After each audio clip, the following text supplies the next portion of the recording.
How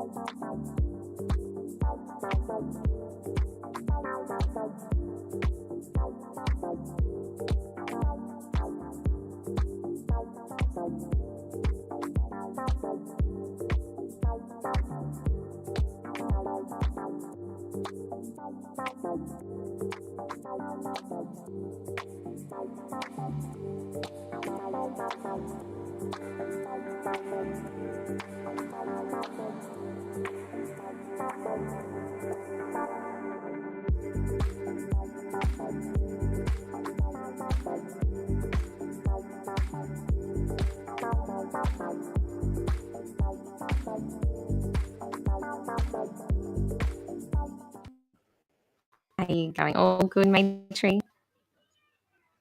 Beautiful. Welcome, everybody. Welcome back to another amazing episode of Age of Awæcnian Soulful Stories Unveiled. We've had so much fun with.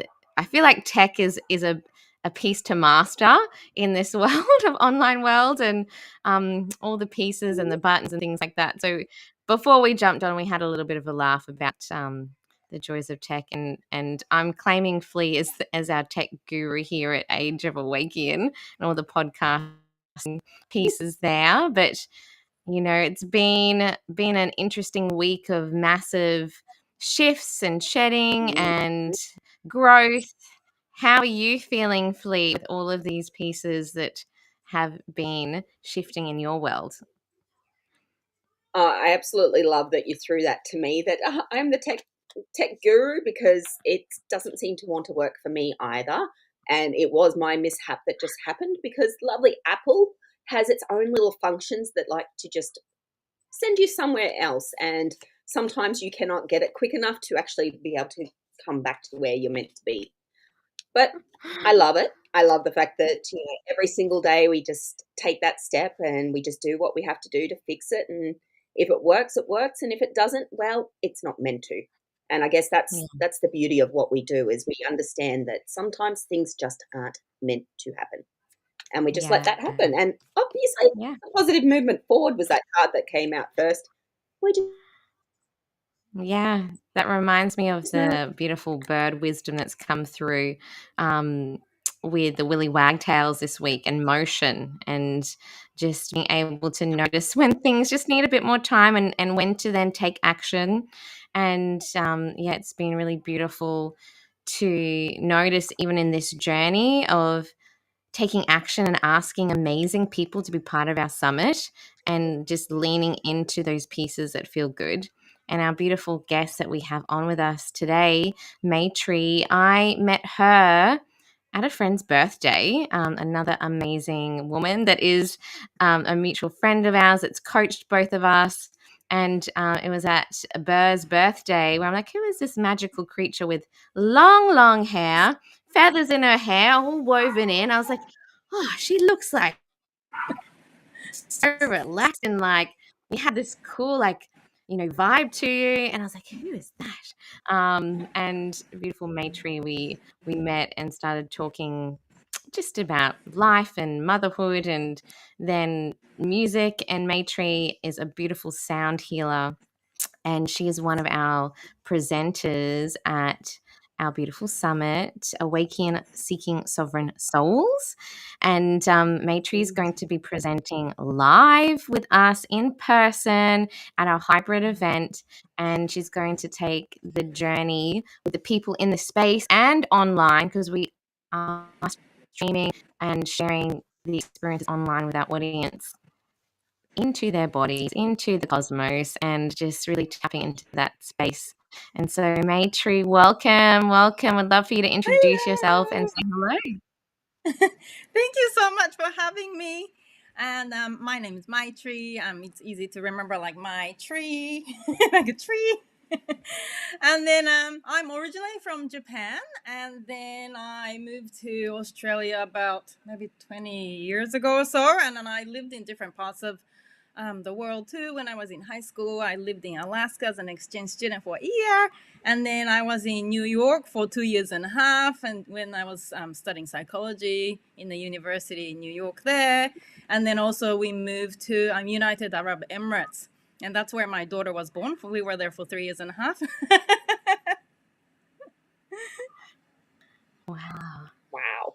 It's amazing, all the travels you've had. And I always love my Aussie accent when pronouncing names, and I just, I always just put my own twang to it. But Maitri is such a beautiful name. And does that have Japanese origins as well? Like, what does No, that's there a my meaning to your Sanskrit beautiful name? nickname. I love Yeah, it. it's my Sanskrit nickname that my meditation teacher gave me. Maitri means Sanskrit word. It means someone who is close to God and close to everyone. Oh, Oh, how I love. beautiful. I've just got goosebumps. Oh Oh, my thank you. goodness. We have beautiful names as well that Flea and I use in different spaces, which is really cool. So I love these names that are gifted to us that we can play with and really step into. Mm. And so, with all of your travels, I mean, you study psychology, with the sound healing, how did you fall across that pathway, I suppose, in your journey? I mean, you've been exposed to the world. Like, how did you come across Mm. this beautiful magic? Yeah, when I was 19, when I was in university in Japan, I was studying English there. And then I met my husband there, and then he was already doing meditation and being vegetarian things. And then, but until then, I never heard such thing as vegetarian. I'm like, what do you mean you're vegetarian? Do you just eat carrot and lettuce? And then I went to the meditation teacher's yoga place there in Kyoto, the quite a big city. And then I learned my meditation, but I didn't have any idea what meditation was or anything. And then I was like, well, this is interesting. This is difficult to, stay still and sit down and then not have my monkey mind going crazy in my head trying to do meditation. And then after maybe 9 months or so, I went to New York to study psychology as an exchange student. And then in my Japanese university had a special program, exchange program. So then you get sent to one of the universities in US. I had no choice. And then I went to a state university in New York. And then there, because, well, the program was that you stay there and study for 2 years and a half or so, and then you get to graduate from both the Japanese university and then the university in New York at the same time. But then when I went to the university in New York, I just couldn't understand English very well at all. And then I could write very simple essay maybe. But then my major was psychology, my minor was English, and then I just couldn't understand anything. I couldn't understand Mm. most of the lecture, and then from the English teachers, they say, okay, from this, as an assignment, you have to read this novel, that novel, and then I read so many hours every day. Finish the book. I'm like, what was the book about? It was that bad. But the thing was, if we get anything below, the D or anything other than only A, B, C, then, we had to be forced to go back to the university in Japan, and then we had to pay $20,000 or so. And then, and I was like, I'm not gonna do that. And no matter what, I'm gonna just study like crazy and then pass everything. So that's what happened. But when I was over there, I felt really alone. I mean, there were other Mm. Japanese students there who came from the same university, but I just felt so alone there. I couldn't understand the language that well. And I felt, everything was foreign. And when I went to the cafeteria thinking that, I can make so many different friends from so many different countries. But the fact was that, the certain races, they sit together.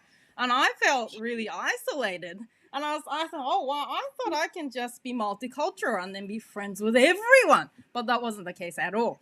And then also even I attended different, the lectures. And I thought, oh, I can just make friends there. But then, everyone just comes and listens to the lecture. As soon as the bell rings, everyone just leaves. I'm like, oh, okay, I don't really have any friends. And then one day someone, someone who was teaching yoga in that university for free. He reached out to me. He said, "Hey, do you want to come to the yoga class? And it's fun."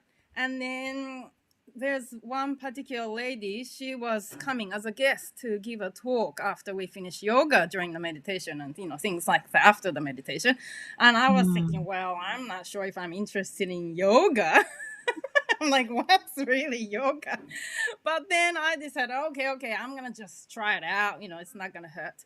So I went, and then this really kind-hearted old man. I mean, he wasn't that old at the time.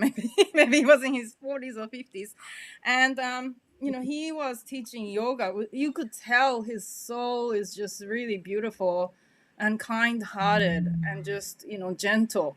And then after that, this lady came as a guest, and she gave us a talk after the meditation. And it was about this king. He lost his thumb, and he felt, oh, I'm a failure. I'm not good enough. I'm not good king. I lost my thumb. I'm not perfect anymore. I'm not perfect. I'm not good enough. But the thing is, when he got captured by his enemy, the enemies, they said, okay, we're going to sacrifice you for our God. But the thing is that they realized the king was missing the thumb, and they said, oh my God, you're not good enough for our God. So then they just chucked him onto the street because he wasn't good enough, missing a thumb. And then he realized finally that him not having the thumb was not a curse. It didn't mean that he was not good enough, but actually it gave him life, another chance. And then when I heard that story, I just couldn't stop crying. It just came straight into my heart. And the love that came out from that lady, the meditation teacher, it was like a fountain. The water from the fountain, just poured out. And the love from her was just pouring out. And I was just missing family and the friends and feeling so alone in the entire world in New York.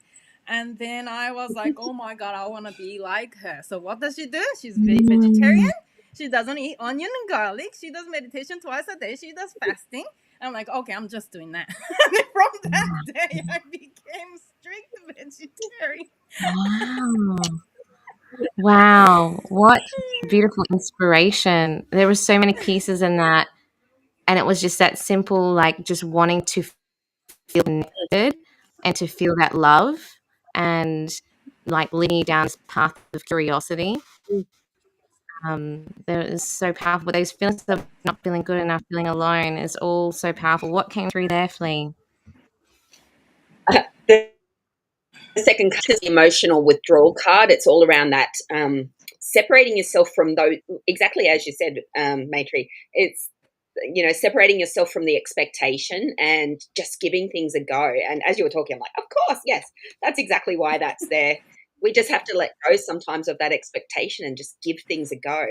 But I also loved how you mentioned that story, because it is something that's really passionate for me, is turning that pain into passion. So taking that wisdom and knowing, okay, yeah, it happened. I can't change it, but let's look at the blessings and the things I can do with it. And that story just, yeah, aced it. And that went perfectly with that card. So I love these Oh. readings. Yeah. And this feeling of aloneness, we all feel that, even in our lives now, even we do the work, there are still moments where we're like, oh gosh, I still feel so alone in this. And it's like coming back to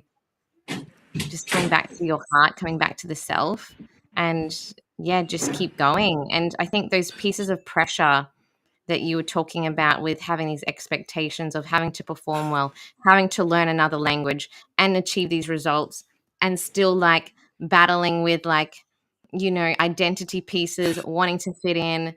And it's like, even though you were like university, we see these threads and these themes in our teenagers, in just mums, in relationships, and you never know who's going to inspire you to open your heart and to feel that connectedness. So I love that that was the spark that led you into meditation, yoga, changing your diet, and was it through like the yoga spaces and these people that started doing sound healing and things like that? Yeah. So they were all about doing meditation, yoga, and the kirtan singing, so mantra singing. So then that's how I started. Like, what's a mantra? What's a mantra singing? What do you mean? You don't sing no more lyrics?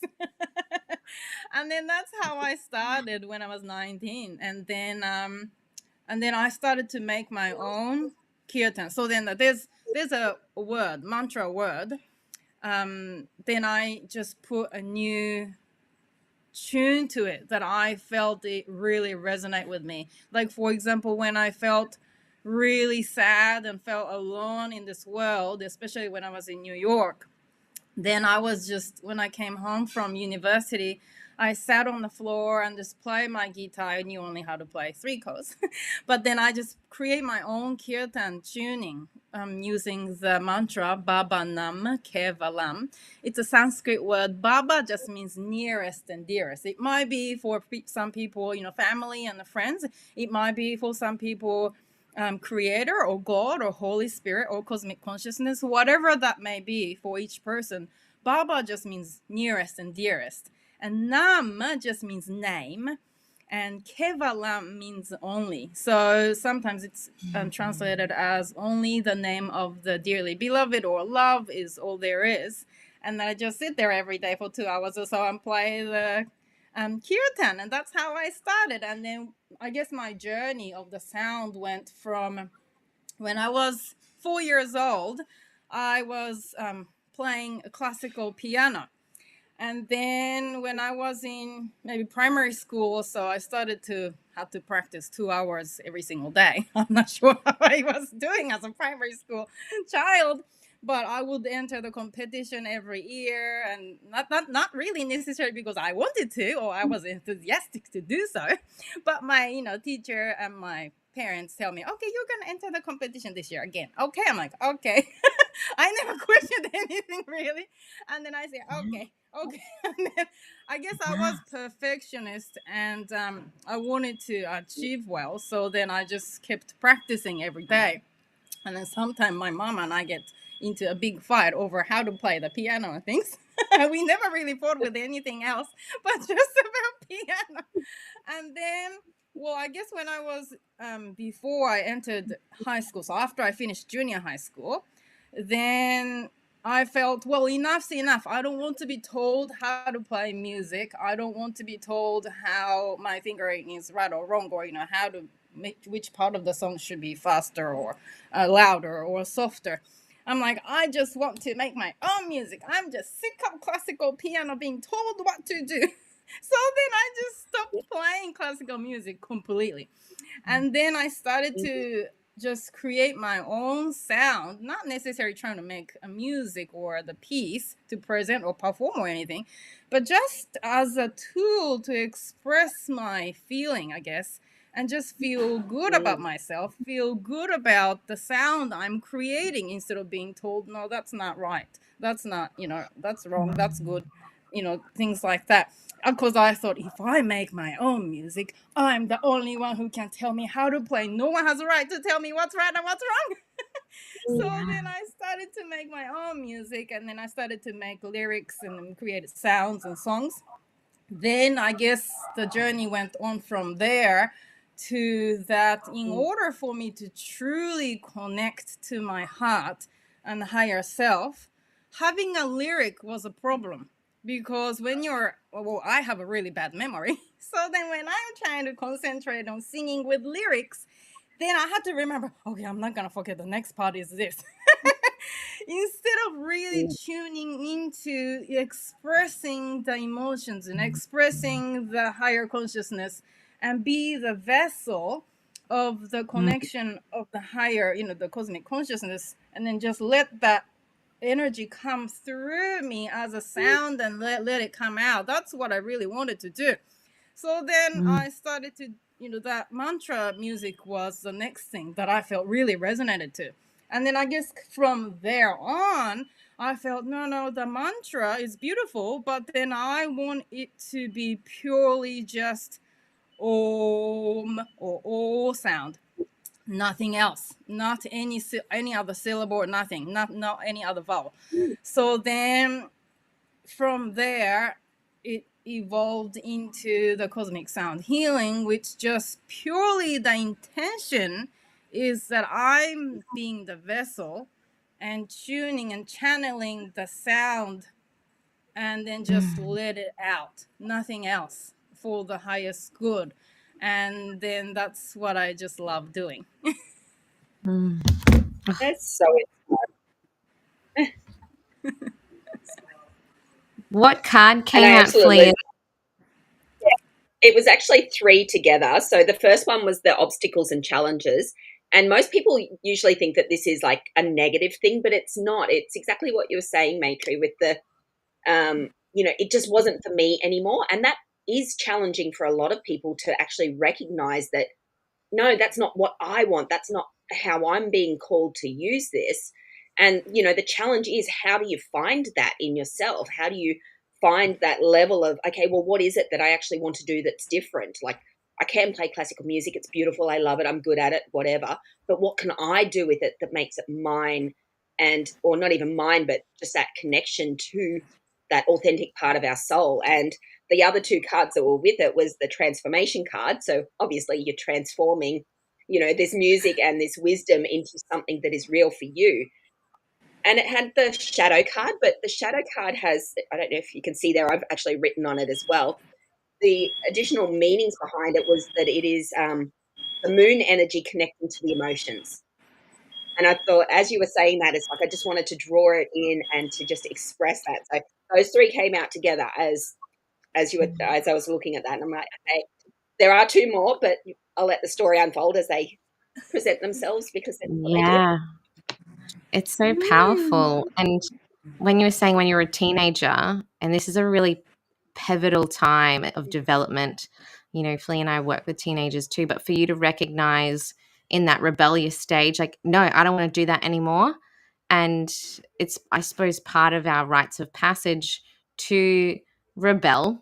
I think every teenager has that moment. And you mentioned like the perfectionist and the good girl. And so many of us have had to be the good girl all the time, do the things that the parent has said. I know I could relate to that.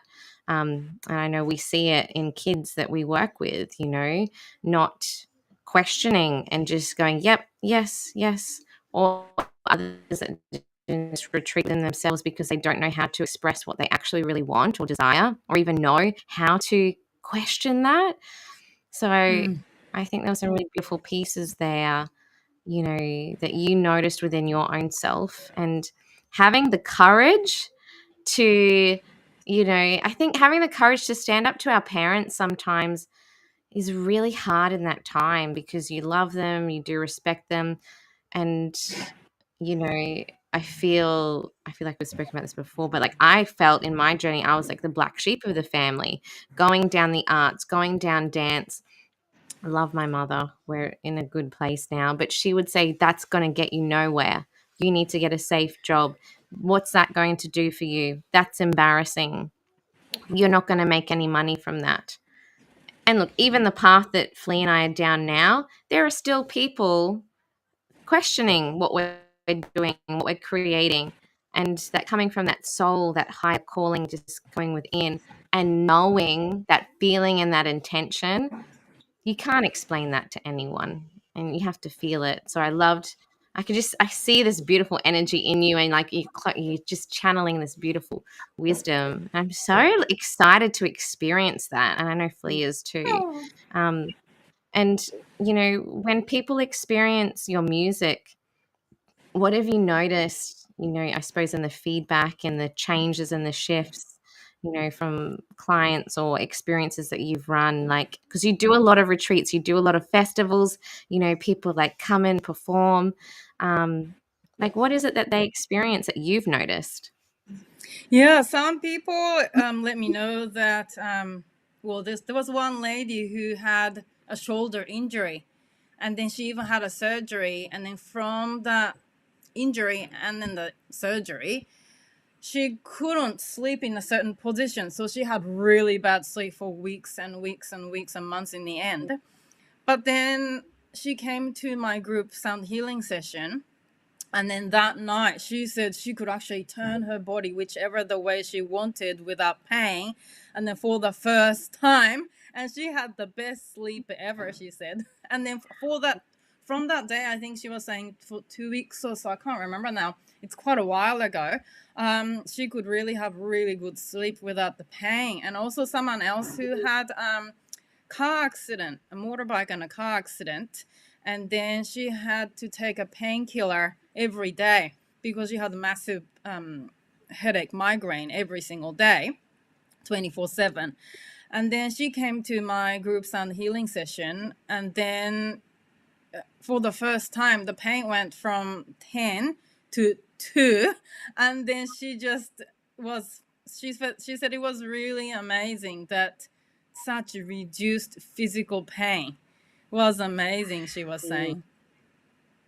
And then That's some people powerful. also and then some people express that they go into a journey during the session and they meet their ancestors, like the grandmother who passed away.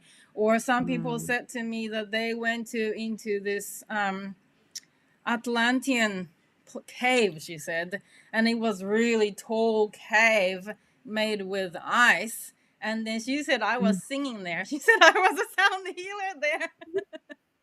Wow, I've got goosebumps. This is the power of frequency and memory, and when you allow the subconscious to go into a state of rest and a process to just receive, it's amazing what the body can do in its natural state to heal, but to also activate and take you through your imagination in the subconscious, but to then like take you back into memory. And, you know, I've experienced a lot of similar things through breath work, but sound frequency and music is another. Dance and, you know, that's another way. You know, visualization and being in nature is another. Like there are so many ways that we can tap in if we allow that. And I love that you know, through your music, through your sound, through what you do, allows people to go there. Yeah. And then one of the thing is reducing stress and anxiety. And, you know, I could really resonate with what you were saying before, you know, as a child. You were like, yes, you know, saying yes, yes, whatever the parents say or the teacher say, you say yes. And I was like that too. And in the Japanese schooling system, which I'm sure it's not that different from, you know, Australia or America also. And when you're in the classroom in that system, then the teacher asks you open-ended question, for example. Then I used to say, oh, yes, yes, I know the answer, you know, in Japanese time. And then the teacher says, okay, what's your answer? And then I tell my answer thinking, yeah, it's open-ended question. It's about reading the Japanese novel and then telling my opinion about it, my intake, I guess, my interpretation. And he says, no, that's not right. I'm like, oh, okay, my opinion's wrong. My thinking is wrong. And it's not just one-off because we go to school for, you know, years and years and years. And then I went to use 3 different universities after the high school. So, you know, for decades, I'm being told I'm not good enough in a way. My answer is wrong. My way of thinking is wrong. My essay isn't good enough, you know, and then I've started to really have a concrete idea that I'm not good enough because that's what I have been told since I was in kindergarten. And then it's just really difficult to evolve into, you know, really strongly feeling and say, I'm actually more than good enough. I am awesome. And then I had to take so much journey because I had so much stress and anxiety from trying to be perfectionist, trying to achieve, trying to be not good enough. And since I was a child, because in Japanese system, in order to have a good job in the future, then you have to go to good ranking university. In order to go to good ranking university, you have to study and take an exam to go to good ranking high school. In order to be accepted into good ranking in high school, then you have to start going to the cram school since junior high school. And like I just wasn't even that interested in studying, the math and the science and the history. I'm like, what's the point? And then that's why I really loved learning English, because it's one thing that was practical that I could actually use. It's actual knowledge, instead of learning a history of what the Japanese very old kanji characters and the poem that 100 years ago that someone made or whatever. I'm like, I don't really care about that. But then we all get taught certain curriculum, and then we get tested. And when you don't really resonate from your heart what you're learning, but then you feel you have to achieve, so you have to do your best, then it creates so much stress and anxiety. So much so to the degree that for me, I had like a trichotillomania, which is pulling the hair out, uncontrollably, until I had a bald spot like this big. And then that really continued a lot of my adulthood as well. Just keep pulling the hair every time I get really stressed out. And then I also had, diagnosed with anxiety disorder, and then I'm pretty sure I had the high functioning depression as well. And I started to teach in a beautiful school. This school was really beautiful school. There's nothing wrong with the school. And at first I loved connecting with the children and sharing my language and the culture and, music. I loved it because, children, you can really connect instantly. And then they treat you as their best friends, and, they don't think anything else.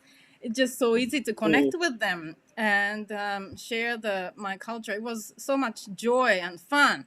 But then being in the system for long enough, after I guess teaching for 6-7 years, then I started to really question myself. Like, am I really connecting with these children? Especially, I was also teaching some high school children too. And then, some children have neurodiversity, and their learning style is different. They don't always fit into the classroom learning environment. And I felt like, the toddler's toy that's made out of plastic bucket with lid that goes on top, and then the lid has holes, circle holes, triangle holes, star-shaped holes. And then I felt like teaching for me in the school system is like trying to push a triangle child through the circle hole. And if they don't fit in, I was supposed to punish them, keep them for the lunch and make them understand that their behavior isn't, not good enough, and they have to live up to the expectations. And then I can understand that when you have so many children in one classroom and you have to teach everyone at the same time, and it's really distractive if, some children start walking around and, talking and non-stop and things. Totally understand that. But I was questioning myself, like, am I really contributing positively into their lives? Or am I actually, being contribution to their downfall of their self-esteem? And I was like, I can't do this anymore. And then I decided that, I just have to leave that field and then do something that's really resonated from my heart. And that's when I started to, I guess, tell the principal, okay, I'm going to leave the school. And it was really scary because, we're like, oh, what's going to happen how are we going to put the food on the table? How are we going to pay the mortgage? And then, but really, because I guess the journey for me was that so much stress and anxiety and, the depression.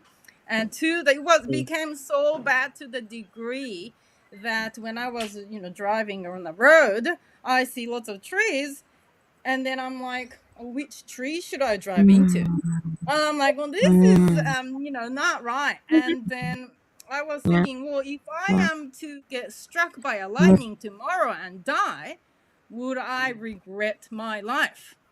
And I thought, yeah, that's right. I would regret. I'm not doing something that I really want to do. I always wanted to do. Since I was a child, I said to my parents, I'm going to be a musician. I'm going to do something, earn money, make living with music. But just like, what you expressed, Murray, my parents said, well, that's only a handful of people can make money, make living being a musician. And you are not that person. It's not a good goal to set up in your life. You can't do that. And then at that time, actually, I was studying in another university, my fourth university, doing a Master of Education. But then I was like, no, actually, well, I had a really amazing friend, Susan. She asked me a question because she's good at bringing truth from people. And then she said, well, who are you studying for? And I was like, yeah, I know I'm doing it for my parents. And then I thought, well, that's right. I'm not really doing it because I feel connected in my heart and that's my passion. I really want to graduate from Master of Education. That wasn't the case. I was like, oh, but what if I quit? Then, what's going to happen to the money that they poured in for me for my education? I feel bad. And that was the first thing. I was like, what are my parents going to think? Instead of like, yeah, that's right. That's not my path. Goodbye. So then it took a long time. It's like a huge journey. And then just quit the education, my fourth university doing the Master's of Education, and quitting the school, saying goodbye to the career of, being teacher. It was like jumping off from the spiritual cliff when you can't even see a single sign that I have a feather in my back. But then I just had to trust myself and jump from the cliff and just believe in myself that I can soar the sky, and that was it, and that's what I had to do. And then, but I don't regret anything because before I really jumped from the spiritual cliff, believing myself that I can fly with the wings that I have, like I was like, but what door is there for me to open? And then I'm in logical mind, I'm thinking, okay, maybe I can do this. Maybe I can open this door and then create my future like this, like that. But then when I actually jump and I go, oh, okay, I don't care, I'm just surrendering. Then just door that I never thought existed open by itself. I'm like, oh, really? I can actually enter this door? Really? Am I allowed? Oh, thank you, universe. And then it was actually an amazing experience to really believe in myself, believe in the universe, and just follow the heart and follow the nudge and follow the intuition and just do it anyway. Powerful, You're my powerful. soul sister.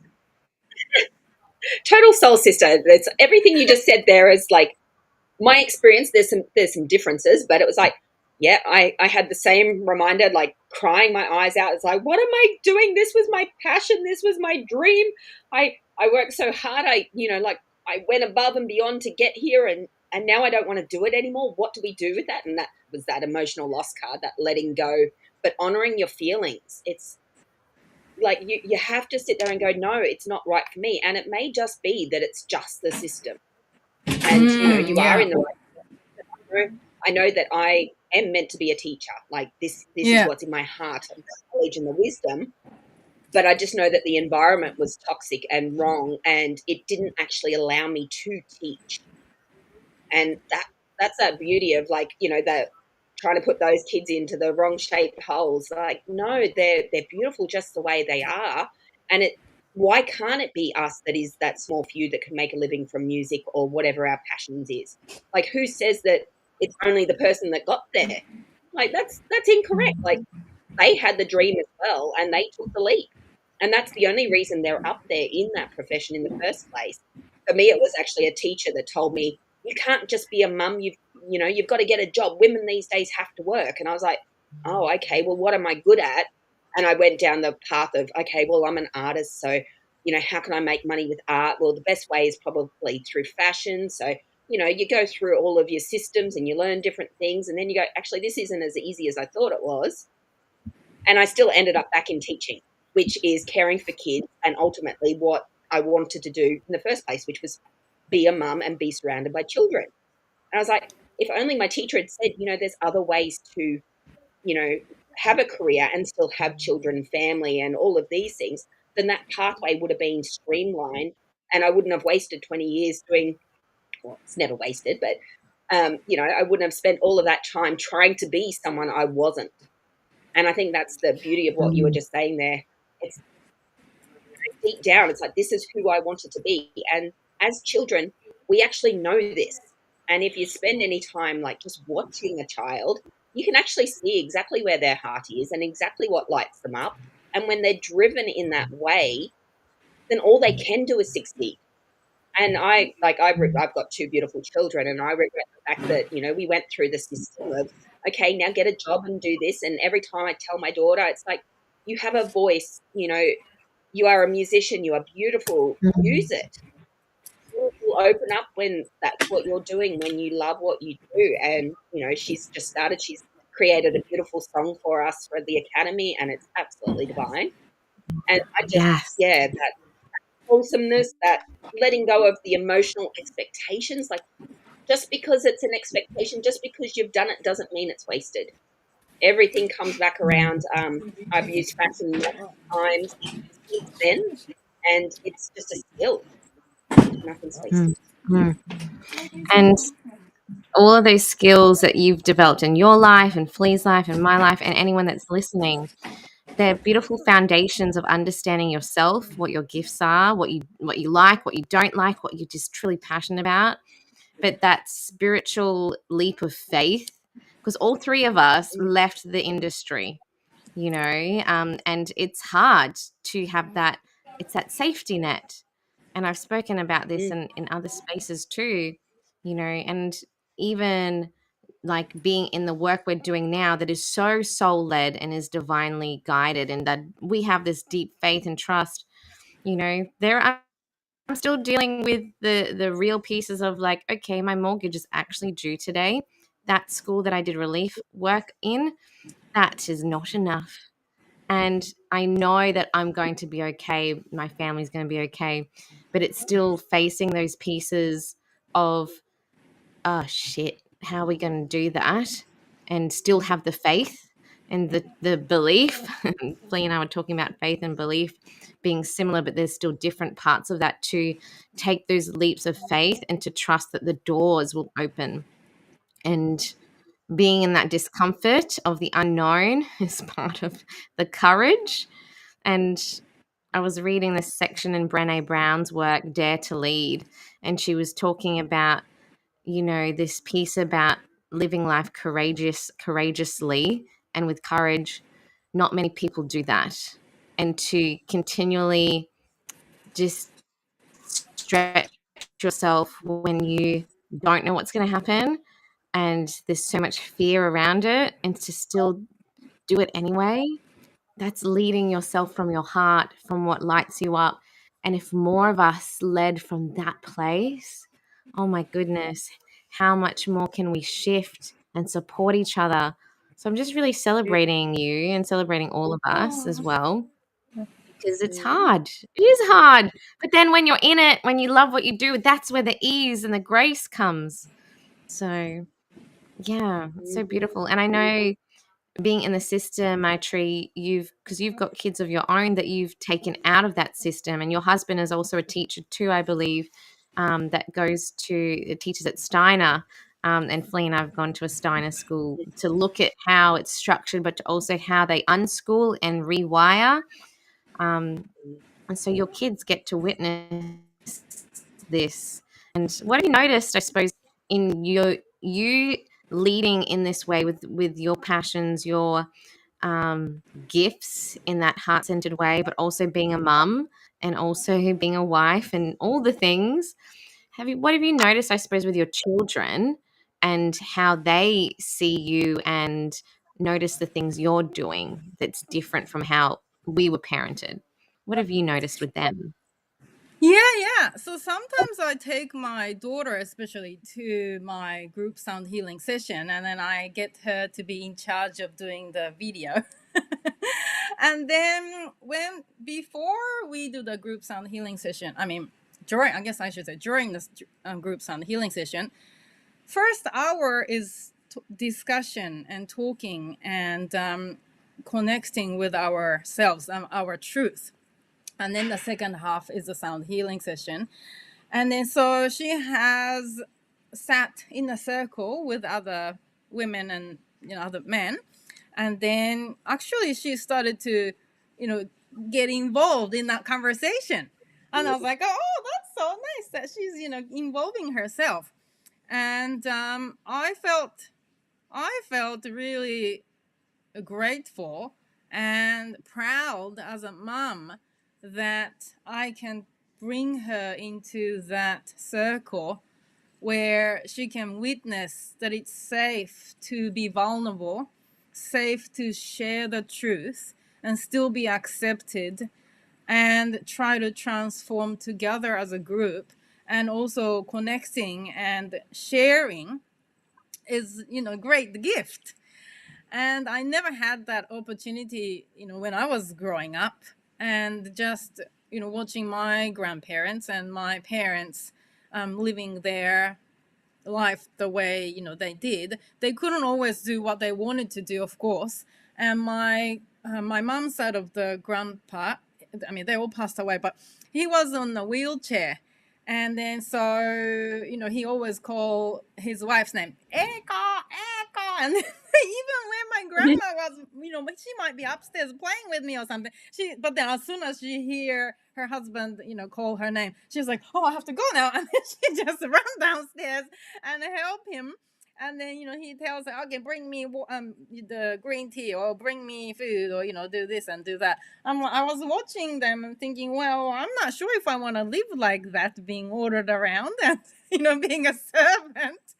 And I wanted to find who I am and just to live the life the way I felt close to my heart. And so just like what you said, Marie, you felt like you're the black sheep of the family. And I feel exactly the same too, not also, I guess, living away into a different country where all my family and they're in Japan. And I guess since I was in high school, I was in Alaska for a year, and I went to New York for 2.5 years in university, and then moved to different part of Japan too for the Japanese university, and of course to Australia. I guess physically living away from my parents helped me to journey being into finding myself. Although I'm really close to my parents and call them all the time, many times a week, every week, but because of the physical distance, I guess I got to grow how I wanted without worrying too much what they would think, because I guess I'll let them know what they want to hear because I will know the certain things that they wouldn't, they'll freak out. Like, for example, when I decided, okay, I'm just leaving my teaching career behind, then I wouldn't, I guess, share the process with them, asking, what do you think I should do? Because I know the answer and I don't want to freak them out also. And I want to find my own answer. So then I'll just let them know after the things settle, I guess. And then just let them know that we're totally fine. And just keep, I guess, in a way that keeps showing them the possibility of life also is a great thing to do, like a service, I suppose. They helped me, since I was born, physically and mentally. And I guess for them to accept who I was becoming was really hard, because they could obviously see that I was becoming vegetarian. They're not vegetarian. They're like, what do you mean you're going to be vegetarian? What do you mean you're not going to eat meat? We can't go to the same restaurant. What are you talking about? You can't do that to us. And then when I decide, I'm not going to vaccinate my kids, they're like, what are you talking about? You're abusing your child. What on earth are you thinking? And, they thought I'm just absolutely insane. And then we had a crash, we had to, crash, is that what I say, clash together some, the philosophies and policy of the life, I guess. But but then from there to accept each other's difference, still respect each other's decision, and still love each other, although we're quite drastically different, is a great learning, not just for me, but for my parents as well. And then also for my children to witness that, yeah, that's right, grandma and grandpa does eat meat and fish. And then we don't. We are vegetarians and vegans and even gluten free. Like my son's gluten free, but it's okay that we can still come together. We can still go visit, 6 weeks at a time and then eat the food together. And then my parents are, willing and happy to make vegetarian, vegan food every single day while we're there and eat that themselves too. And so they, I guess, from getting the kids involved, school system, and also we tried homeschooling too. And all that process, I guess, is what's really valuable instead of, what happened in the end, the product. That whole process is a great learning curve for everyone involved. I love it. It is so beautiful to hear that it works out that way. And for some people, this actually may not happen, but that's okay as well, is to recognize that, we don't have to change other people's opinions to still be true to ourselves. We don't have to actually take on board what it is that other people expect for us, because only we can live our own lives for ourselves. So that's so beautiful to hear that, that they actually have grown and learnt on this journey with you because you stayed so true to yourself. That's remarkable. And I hope that most of the people that are watching can take that on board and to, absorb that knowledge that it's okay to let go of those expectations, to, move on from the people that may not understand, that, may be a little bit envious of the joy that you now get to experience because you are in your passion. Like, that can actually trigger people that are stuck in societal systems that, make them feel lack and make them feel less than. It's like, why do you get to have all the fun, and why do you get this joy? Like, where's mine? And that deception and envy can quickly bring a person down, especially if it's somebody that you love.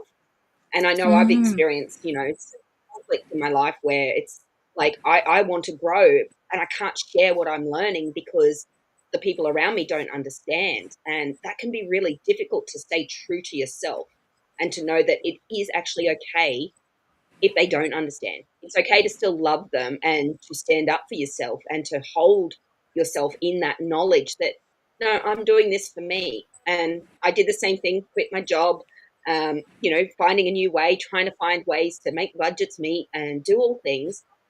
But it has been a blessing. It has been so healing, and just so much more passion comes out of me now because I know I can do it my way. And it may grow slowly, but I can still be the teacher that has the kids coming to me to ask those questions and to join in circles and to want to explore more, because that's true learning. It's true learning when you seek it.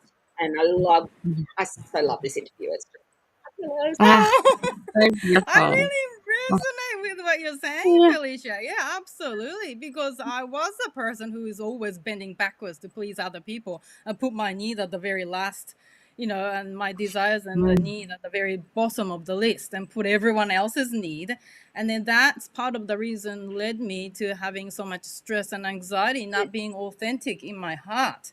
And then that's why I love doing the empowerment coaching also, that helping other beautiful souls to vibrate in a higher frequency, being authentic and being free from the expectation of the society and the friends and the family, and connect with their higher self, really brings me so much joy and love.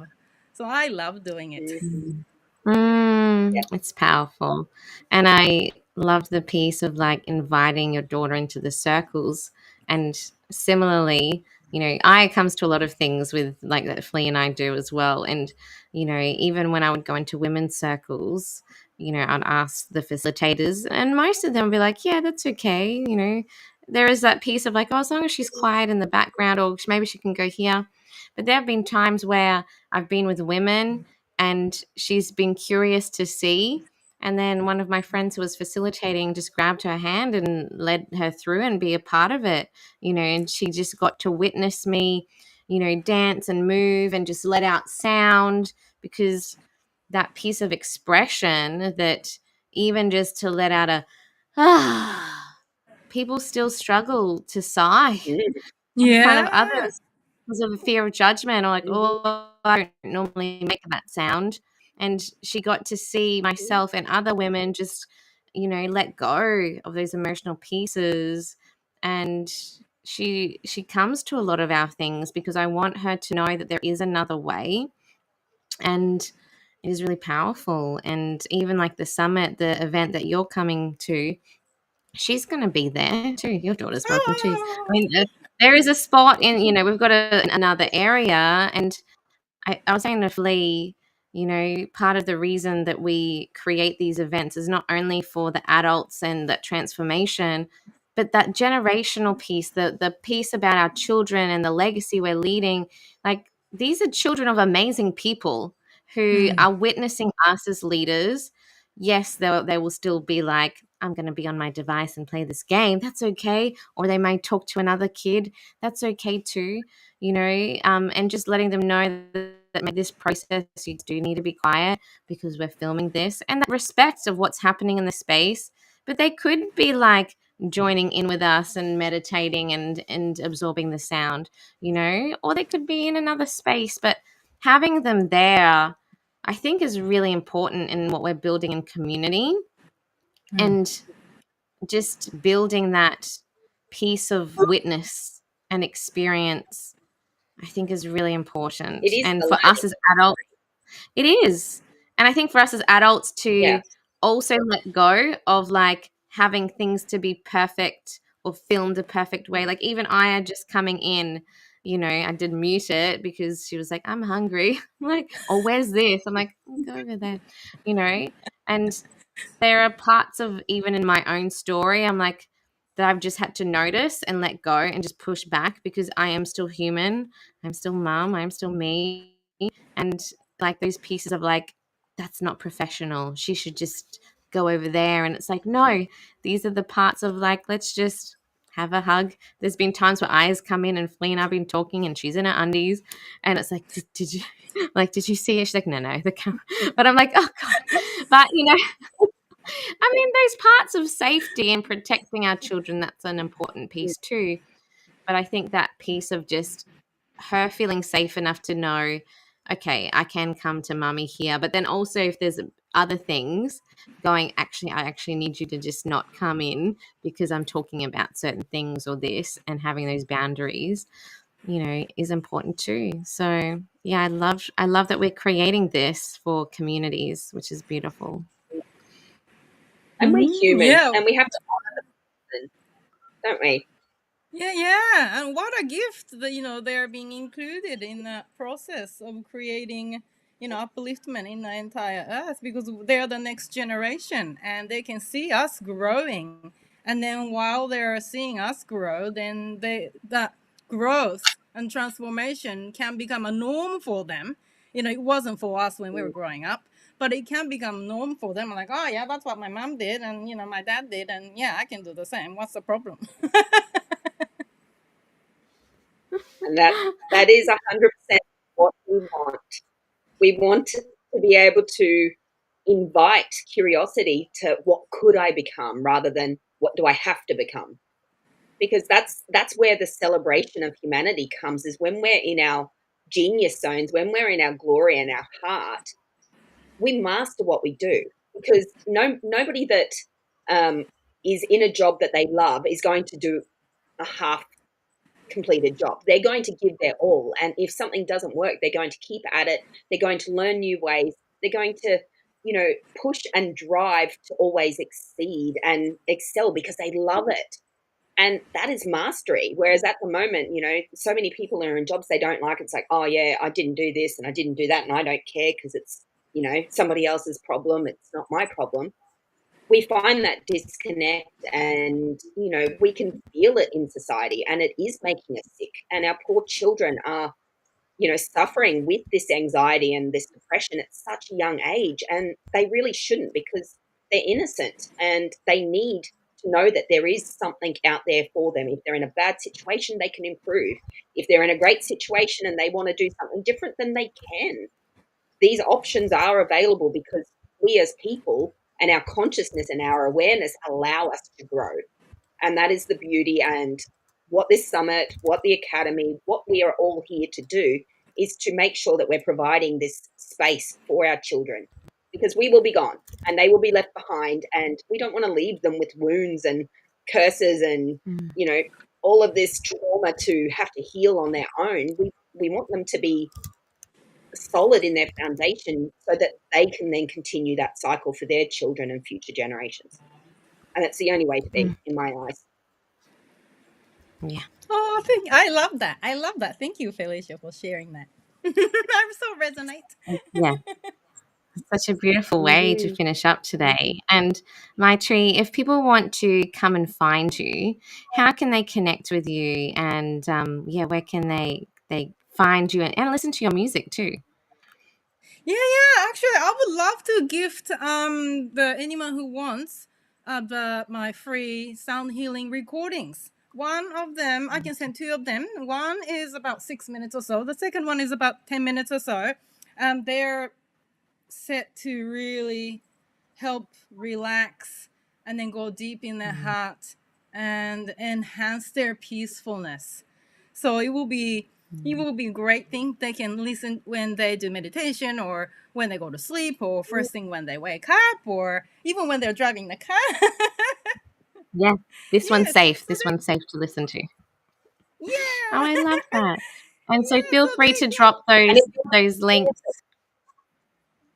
What if was you that, want to Flee? experience it, the live, if you want to experience it live event, it's here, and we get to. I'm so excited that I get to be part of it. It's like, yes, if I just create a summit, I get to enjoy all these things too. So I come to the love day that. event to I love experience it. Yes, Yay. yeah. Yeah, it's so powerful. And, Maitri's got a beautiful jam-packed hour that's going to be transformative as part of the 27th, Saturday, the 27th of April. So book your tickets. Maitri can pop those links in for her music as well. But yeah, also come along if you're, in Queensland. We've got actually some of our speakers who are coming up to join us, from Willumbar and also Byron and some from the Sunshine Coast driving down, and you're from Sunshine Coast too. So, within that 1.5 to 2 hours, people are coming, which is beautiful, to the Greater Springfield area at Quest Apartments. So if you are local and you're up for a drive and just to be immersed and network with amazing people and just to be in the room, it's going to be so powerful, and we'd love to see you there. Flea and I have our beautiful keynotes. We've got Maitri doing some beautiful sound healing, and we've also got some other amazing people like Yana is going to be doing some embodiment and looking at the 5 bodies in a process. We've got some more amazing keynotes, some breath work as well, and a beautiful panel for that day. So come in, you get access to the VIP goodie bags. You can actually talk to Maitri more about her music or book her in for an event. This is why we also love bringing people together, to support each other as well in these experiences. So we're so excited to have you, and so looking forward to having anyone listening join online as well, because you will be able to access this online with our $5 tickets as well. So you can still get the frequency, get the healing experience, and be really committed to your self-growth, development. If you're seeking that level of opening, that heart opening experience that Maitri's shared in her life and with all the other speakers. So it's going to be beautiful. Are there any other exciting things? Oh, we have some amazing, if you want to upgrade to VIP and experience some of the amazing gifts that our speakers have to offer. There could be some great certificates, gift certificates. We also have our Oracle deck we're going to be sharing, and Maitri is going to be featured on it, which is getting created right now. But we have some amazing, oh, there they are. We have some amazing discounts. But yes, That angel one is Flea. She was in another Oracle deck. But what's the if people want to upgrade to VIP, Flea, online, what is the code if they've listened in for this long? What's the code they need to type in if they're like, oh, yeah, I want VIP access?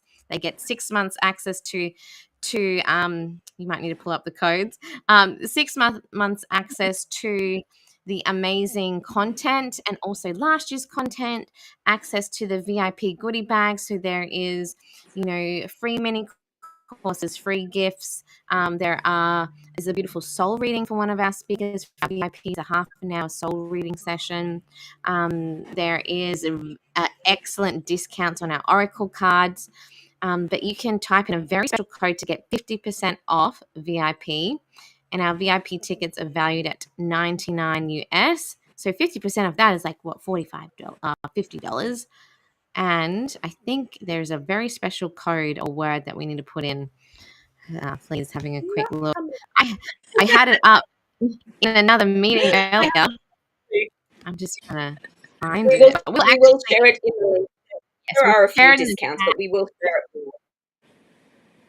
Yes, we'll pop it in the chat thread. Like type in, it's an amazing word, and that's going to give you 50% off VIP, which is such a beautiful value for the quality of people and that transformative process that you are choosing. And it's that continual choosing and desiring, coming back to your heart, that is the driving force behind true transformation and change. So we're so looking forward to connecting with you. We'll add the link in the bottom. We've got so many links and so many things happening, but it's so exciting. And looking forward to speaking with you soon. Bye, everybody. Bye.